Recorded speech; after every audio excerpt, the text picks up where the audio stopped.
Hello, everybody, and welcome to this Metal Talk from Metal Coffee Shop. My name is Karen Edwards, and today we are being joined by Malco Tools, and Shane Norman's here. Shane, welcome. Hi, Karen. How you doing? Good, good. Hey, before I ask you to introduce yourself, I do want to do just a little bit of housekeeping for everybody. The chat is open, so feel free to drop your name in there, where you're watching from, say hello, and use that for your questions or use the Q&A feature. We do have some time set aside at the end in case anybody has any questions. And we are recording this episode, and it will be available on MetalCoffeeShop.com within 1 to 2 business days. So let's dive in. Shane, welcome, and please tell everyone about you. Yeah, thank you, Karen. Thanks for the introduction. Like you said, my name is Shane Norman. I am our senior product manager, overseeing all of our RSG focused tools at Malco. So that'd be roofing, siding, and gutter specific tools. There are some crossover tools that go into our HVAC channel as well that I also manage. But that's where I spend most of my time, is on the building construction side of our business. You know, managing our portfolio tools for the trade pros that would be on today's webinar, right? So glad to be in front of all of you and discussing metal benders today. It's an exciting new launch that we've been kind of going down the road on over the last year, and I'm looking forward to spending more time with you. The first half of my career I spent as a new product design engineer, so I'm very kind of mechanical in nature. I'd say kind of a mechanical nerd, if you will, but now I've then since transferred into the more commercial side of the business, managing tools themselves and portfolios in general. So that's what I love to do. Excellent. So let's first start, for those that may not be familiar with, a little bit of the history behind Malco. Yeah, that's great. Great introduction. So Malco started almost 75 years ago as a little family-run outfit, primarily focused on tools for the HVAC market. Fast forward, over half a century, and now we are a 100% employee-owned company, which is awesome to be a part of. Everybody on the team is very involved, and it's great to be part of that ESOP.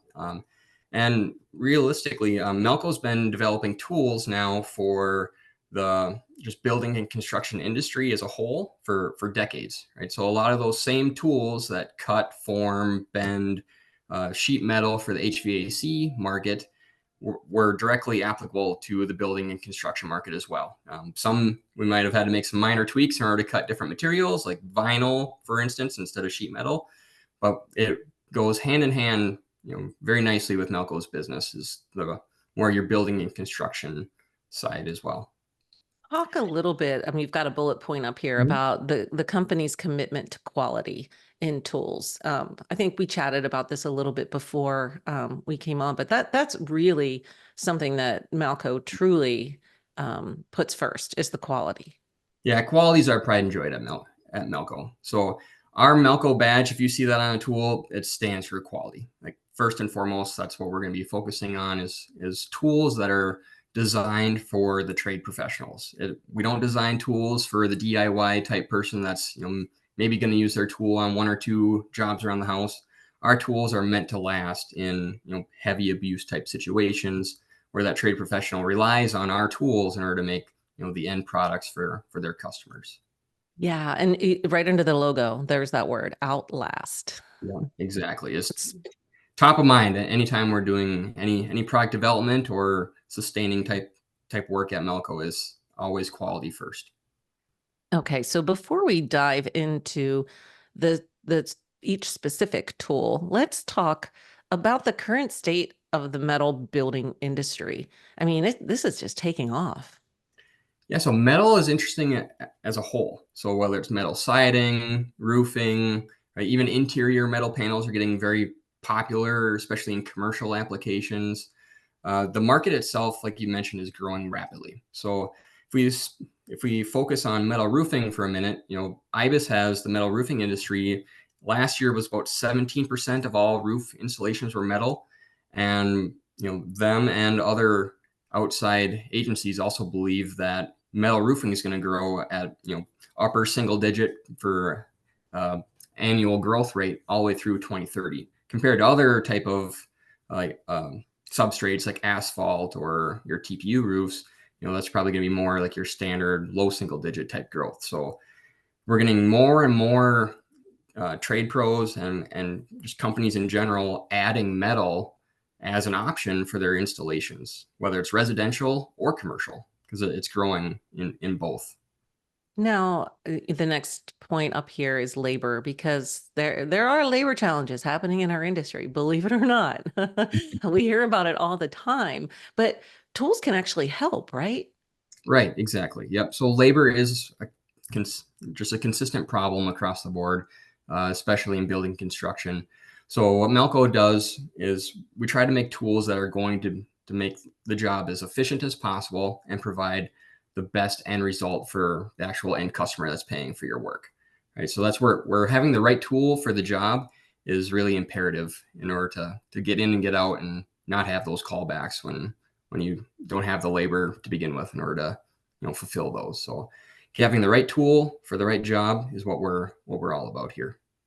And we talked a little bit about the standing seam seamers in your bender line that they're lighter, they're easier to move around the roof. All of those, where you might have needed two people to move something before, now you don't.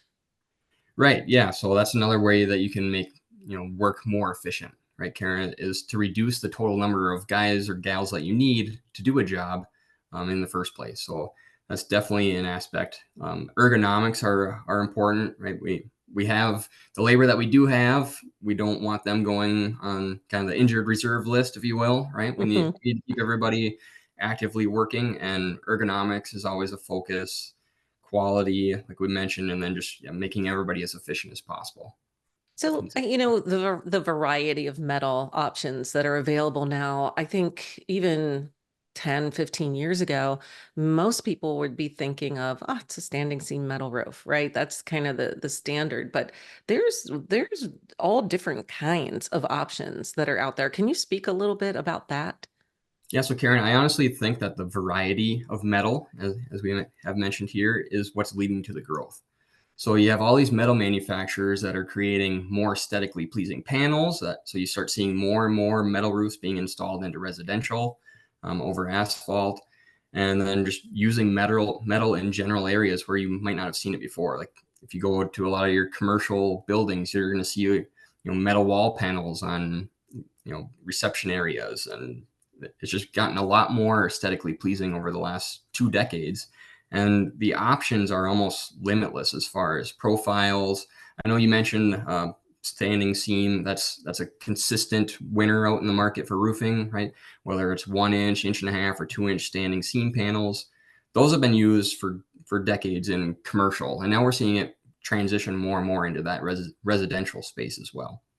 Mhm. Yeah, and it's fascinating. There's metal pattern to look like nature, and there's stone Yeah. coated, and there's so many different kinds. So um it could be maybe a little intimidating to think about working with all that different metal. So maybe you can touch on a little bit about how you make it easier.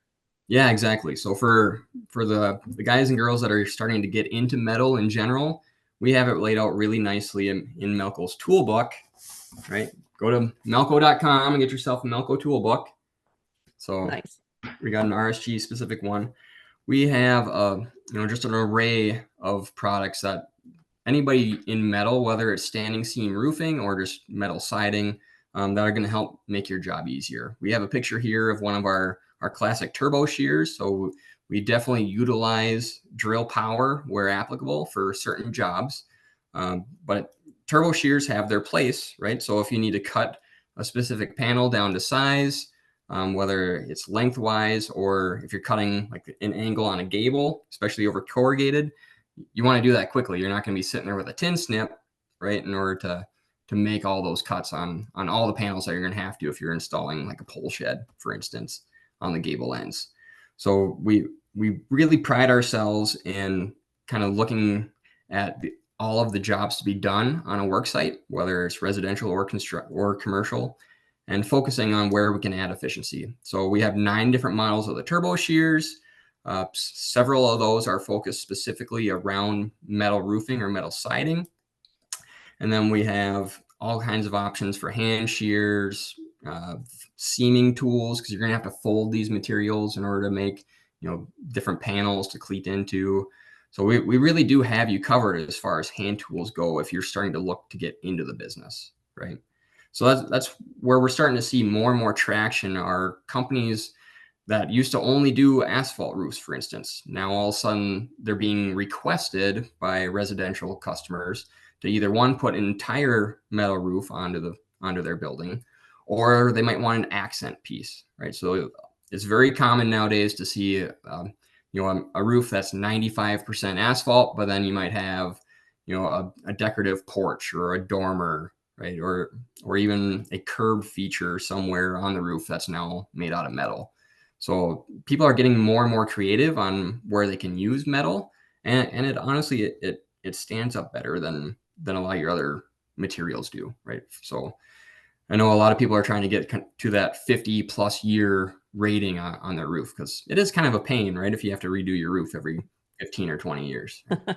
That's for sure. And, I mean, metal, it's got such great performance and longevity and sustainability. And, we could probably do an entire webinar on that. Yeah, yeah. Um, Or solar, right? If you want to put solar on your house, it's easier to do that on a metal roof. You know, you want if you're going to put solar on your roof, you want that roof to last longer than that solar panel. So a lot of your panel systems have 30 plus year warranties, and if you put it on a roof that's only good for 20 years, well, no, now you got to work around that too. So just like you said, that we could spend hours on that, Karen. Yeah, I know, I know. That's a whole webinar in itself. But Right. I want to talk a little bit too about like you mentioned, it really can differentiate a business if you have the skill and the tools and the knowledge to add metal to your business. But there's ways to get started easily. And I think when you and I talked previously, you touched about, you know, finding a local roll former. Like what are some options for getting started that kind of make it not as intimidating? Right. So as you get started into that metal business, especially metal roofing, like you mentioned, Karen, you're gonna want to find who's supplying your metal to all the local big supply shops. Usually, there's gonna be a local roll former that's supplying to like SRS or Beacon or any of those type of locations. You can still get those materials from those locations as well. And that's really how people are going to get started, right? You're going to pre-order all of your panels, all of your trim to the right size, cut to length.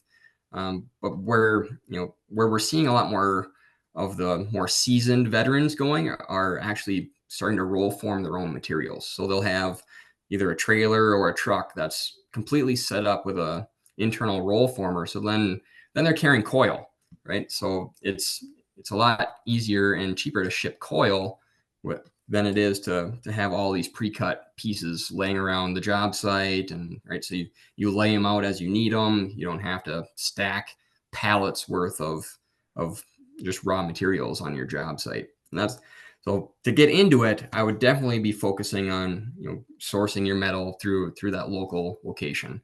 But I know a lot of companies that have been in the business over a decade now that are investing heavily more in forming their own, whether it's a roof panel itself or all the trim pieces.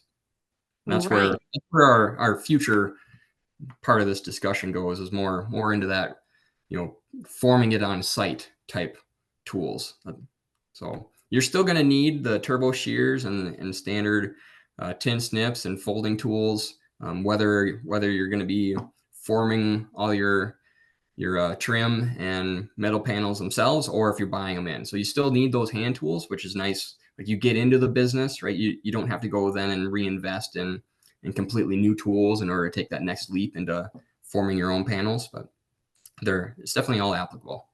Yeah. When we recently, I think the most recent show that I attended for roofing was in Florida, and there's a lot of sheet metal, obviously in that state. But some of the contractors that have opened their own sheet metal shops are actually in fabricating for HVAC and for other Yep. contractors as well. So there's a lot of potential there beyond roofing. Oh, absolutely. Yep. Yep. We're siding wall panels. Wall panels are getting very popular. Vertical wall panels. Yeah, yeah, especially with all those cool patterns and styles. Okay, so let's dive into metal benders.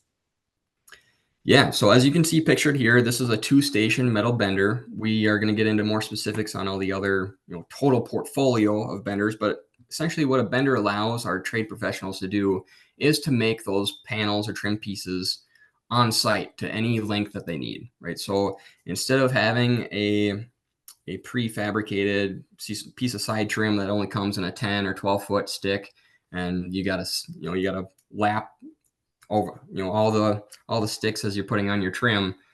You really want to have that really clean, crisp look for your end customers. That's how the more professional crews are going to stand out to the guys that are getting their materials from a big box store. So if you have a 40-foot gable that you need to put a drip edge trim onto, you could, as long as you have the coil in the right width, you can form your own 40-foot piece of drip edge if you needed to, right? So that's just going to prevent uh, future water intrusion issues and just give your end customer that cleaner, crisper look. So that's exactly what these tools are set out to do. They're made to either bend up 90 degrees, which is what this two-station bender does, 90 to 100 degrees. And we also have a line of disc benders. Then if you need to cleat in a panel to make that open hem, that full 180 hem, we have disc benders that then take it from that 90 or 100 degrees and folds it over the rest of the way, as far So as hand tools go. it's hard to tell, looking at a picture, but Mhm. give me an idea of the size and weight of that. Yeah, so this tool in particular, this one adjusts, I believe, up to about looks like our 6-inch tool. So we have two-station benders that go from anywhere from 6 inches all the way up to 14 inches, right? So the 6-inch tool is really good for any side trim piece.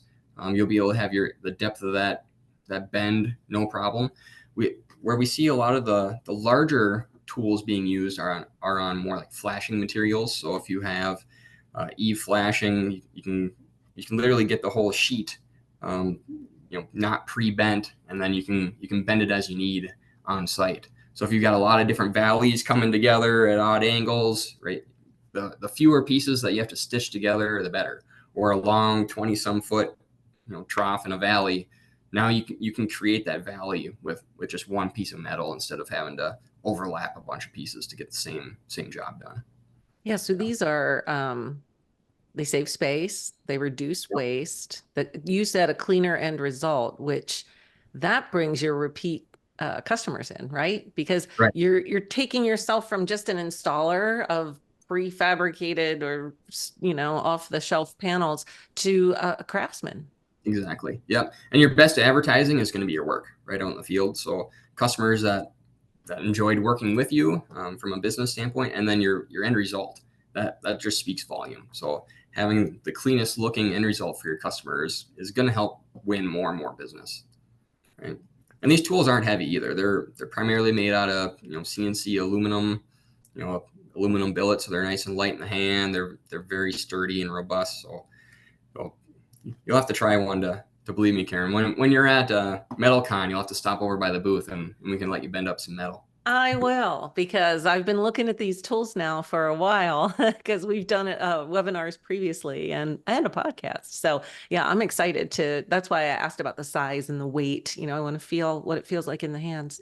Yeah. So I think you talked a lot about, and I probably jumped ahead in asking you the sizes and stuff, but the 6 to 14 inch depth. But Yep. the importance of having that right um, tool for the job.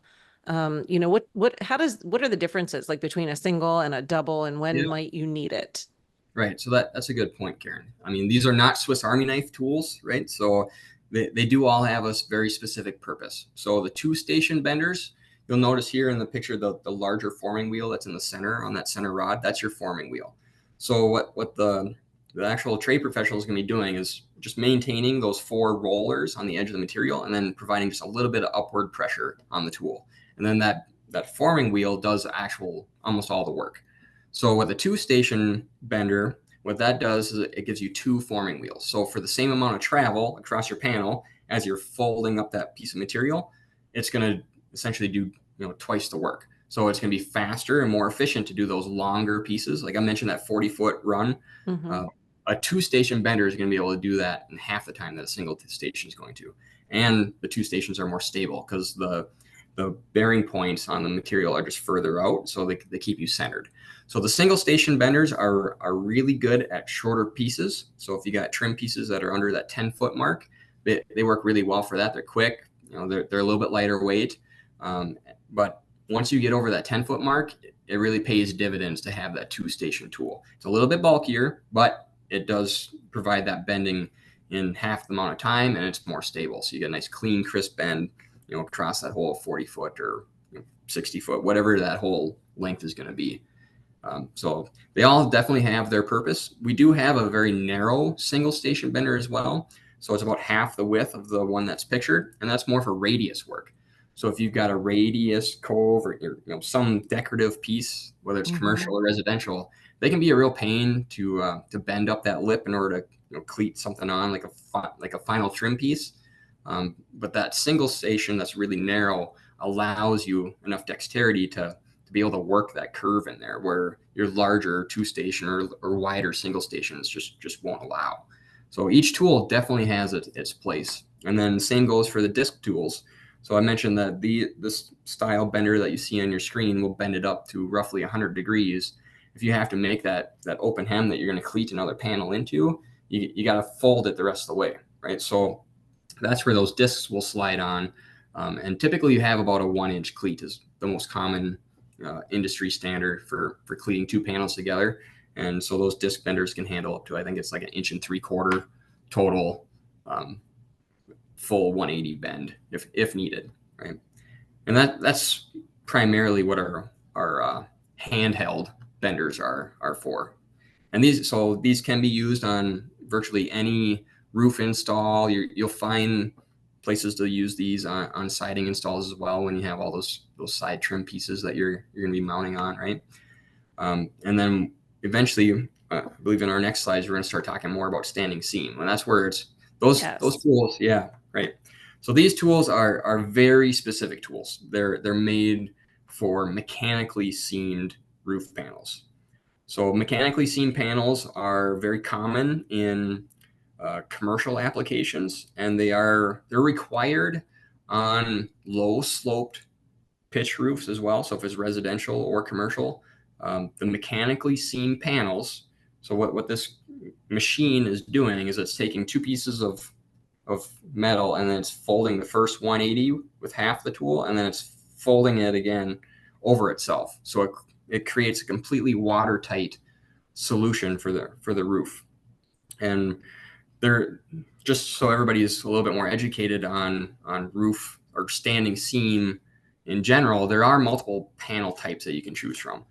The most common in the marketplace is called snap lock. So that's where you still have hidden fasteners, but then the two panels, they just literally like snap in place and you move on to the next one.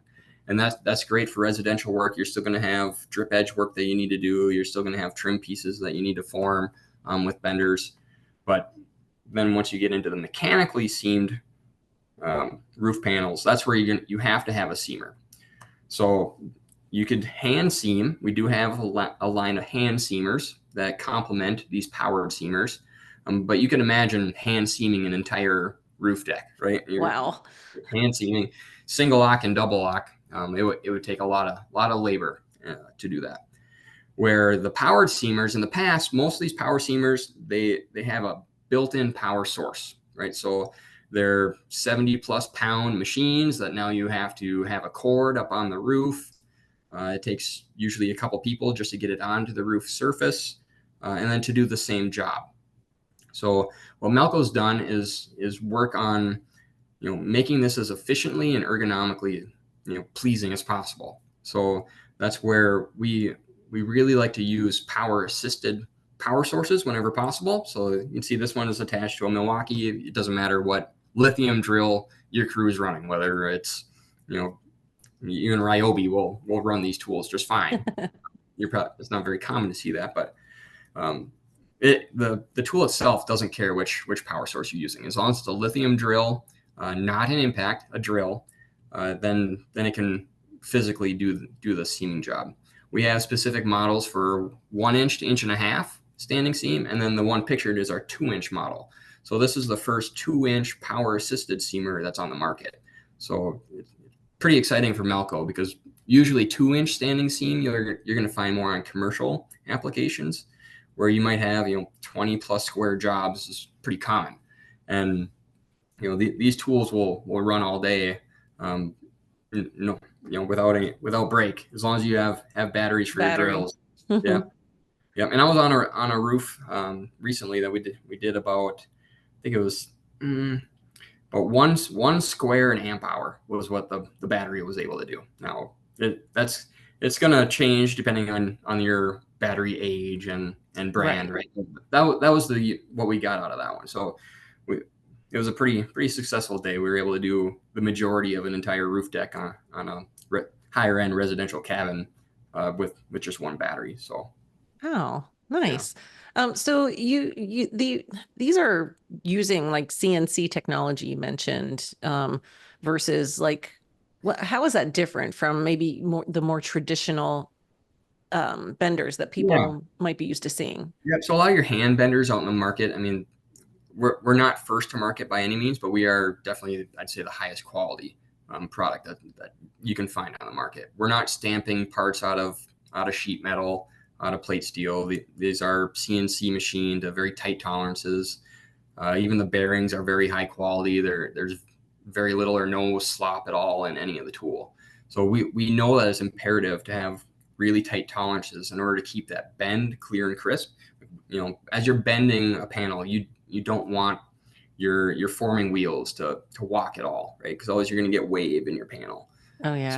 So having really tightly controlled manufacturing processes are key to having a really high end finish for those customers. And same thing goes for our power assisted tools, right? So they're a highly engineered tool. We do provide support, and we have some nice tutorials on how to use them. So anybody on the call or watching this in the future shouldn't be concerned about whether or not they'd be able to actually run this type of machine. It looks a little bit more complicated than it truly is. We really have it set up, pretty well Yeah. and intuitive for the customer. Excellent. Excellent. Okay. So let's talk about, I mean, we kind of great segue into the quality and the highly engineered, tools. But tell us a little bit about what is that QA quality assurance, look like, on Malco's end, and, a little bit about the expected performance Right. and quality. Yeah. So I really attribute it all the way back to our design engineering team. We have a full in-house staff of engineers, whether it's new product design or continuation engineering. I mean, they're constantly evaluating how parts are ran, and the end products that we're constantly inspecting. So as we mentioned at the beginning of this webinar, quality is by far the most important thing to Malco. So we know we're never going to be the lowest cost solution, and we don't pretend to be. Right? We want to be that highest value solution to the end customer, and that comes through quality. So Hmm. we want to make sure that our tools are going to be built to last, not 6 months, not 12 months. We want them to last a very long time, right? So if it's got a Malco name on it, you can rest assured that it's going to last. We mentioned, and you mentioned earlier, they're not hard to learn how to use. You guys have trainings that you do through your distribution partners, and you've got a lot of YouTube videos, right? Exactly. Yep. So we place a lot of training videos onto YouTube. We do sell through distribution, so we rely on our distribution partners to be trained up. We do have a whole rep network as well that we train. And training as a whole is a very key focus for Melco as we get more into this digital age, right? It's easy to share videos and podcasts like today. It's super simple to shoot a webinar over to somebody where they can get that content. So we do have a full-time trainer on staff, and that's what he's focused on, is bringing the latest and greatest training materials on different installations, how to set tools up. So definitely check out our YouTube channel. So you can find that there is a Melco YouTube channel, and we got a ton of training videos up there. uh, and anytime anybody does have a question that's not easily answered, feel free to give a call right to the Melco customer service team, and they'll get you in touch with the right person. Usually it's myself or an engineer or something if there's some sort of complicated problem. But we're Yeah. there to support, the end customer, certainly. Yeah, I think that's one of the challenges of, especially if you're just starting out or just adding metal, is knowing which tools you need Hmm. and why you need them. So hopefully this has been helpful for folks today. But definitely, like you said, there's always somebody there to answer a question or help you decide. Yeah, and we do have a lot of great content built out on melcotools.com as well. So that's a good segue on, how does somebody find these benders, right? I mentioned we do sell through distribution. That we do have a where to buy kind of little button you can press on the website. You can go to the U.S. dealers, and then you can enter your zip code, and it'll pull up any of the Malco dealers in your area. I would make sure that you select roofing, siding, and gutter, because that's what these tools are going to fall into under the market, and then that's going to give you what locations, your local locations that may have these tools. We don't sell them in retail, even though you may see some retail outlets pop up on your search.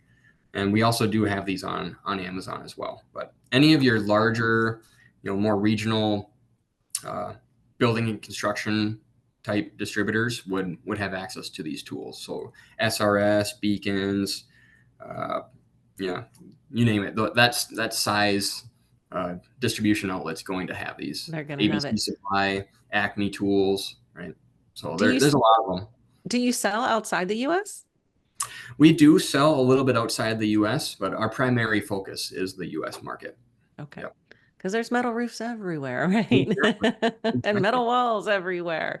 All right. So I would love to know what's the future hold? What can we Mhm. expect? What is your development cycle look like and what's coming down the pike?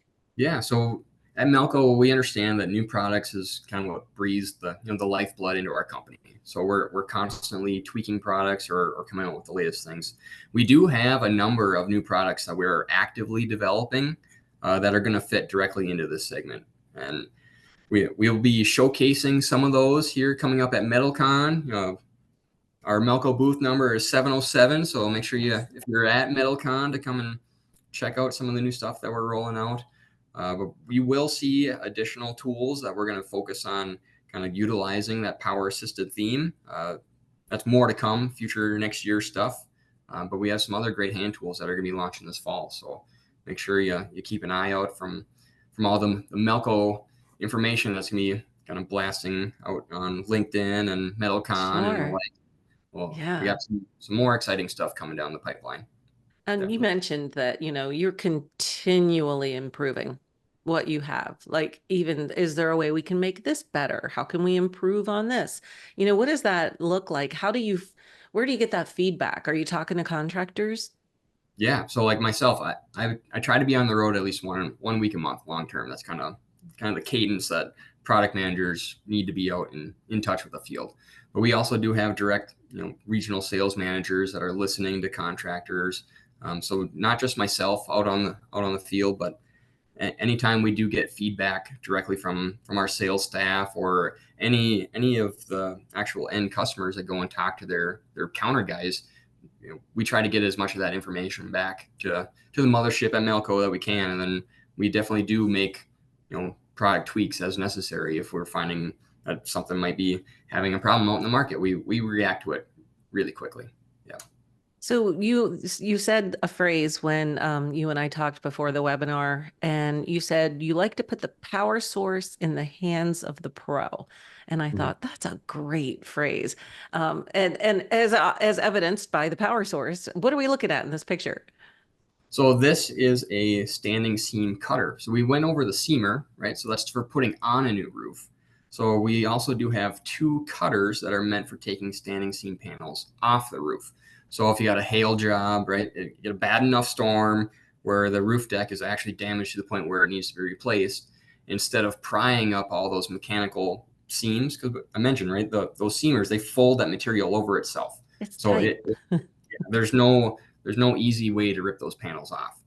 So we do have a 1 inch to inch and a half, and then a inch and a half to 2 inch version of this cutter that will just cut that cleat or the cleat and the rib directly off the panel as it goes up.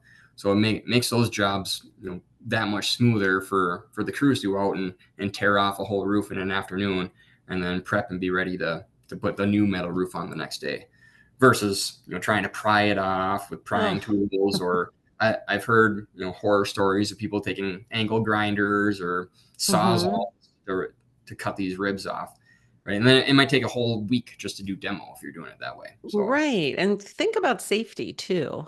I would think that, having a tool like this that is designed to do exactly what it's doing, is going to keep the workers on the roof safer. yeah, and one of the best parts is it's quiet. So it rotary shears that panel, without making hardly any noise. Where if you got guys out there that are running metal cutting blades, it's it's not pleasant for anybody in the near vicinity. Yeah, that is a very good point. All right. So we already touched on our next slide here of purchasing them. But that's okay. We just did a little bit early, but definitely check them out either on Amazon or at your local distributor.